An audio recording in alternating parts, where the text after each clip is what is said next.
నిజామాబాద్ నగరంలో 7, 17, 18, 39, 48 డివిజన్లలో జనసేన పార్టీ ఎన్నికల ప్రచారం విజయవంతంగా నిర్వహించబడింది. హైదరాబాద్ బులియన్ మార్కెట్లో బంగారం, వెండి ధరలు ఇవాళ భారీగా పెరిగాయి. 24 క్యారెట్ల 10 గ్రాముల గోల్డ్ రేటు ₹2,240 పెరిగి 1,58,840కి చేరింది.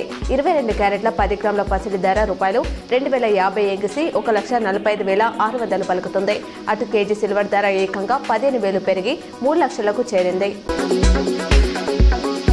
మున్సిపల్ ఎన్నికల సందర్భంగా నేడు సాయంత్రం నుంచి 11వ తేదీ వరకు మద్యం షాపులు మూసివేస్తున్నట్టు అబ్కారీ శాఖ అధికారి మల్లారెడ్డి తెలిపారు.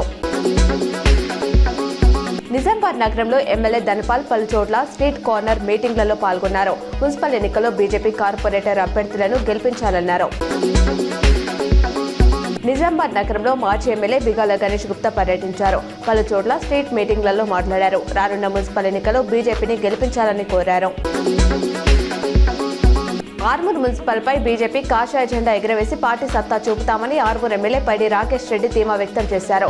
ఆర్మూర్ పట్టణంలోని పలు వార్డులలో స్థానిక బీజేపీ అభ్యర్థులతో ఆర్మూర్ ఎమ్మెల్యే పైడి రాకేష్ రెడ్డి ఎన్నికల ప్రచారం నిర్వహించారు.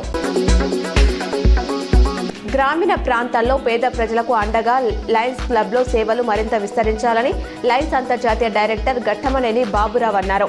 ఆదివారం రాత్రి బోధన్లోని కమ్మ సంఘం సమావేశ మందిరంలో శ్రీ వేద జనని రీజనల్ కాన్ఫరెన్స్ ఏర్పాటు చేశారు. సమావేశంలో ఆయన మాట్లాడుతూ ప్రపంచవ్యాప్తంగా లయన్స్ క్లబ్ సేవలో ప్రజలకు అందిస్తుందని అన్నారు. నగరంలో దోపిడీ అంతం కావాలంటే గోపిడి శ్రవంతి రెడ్డి మేయర్ కావాలని నిజామాబాద్ ఎంపీ ధర్మపురి అరవింద్ పేర్కొన్నారు.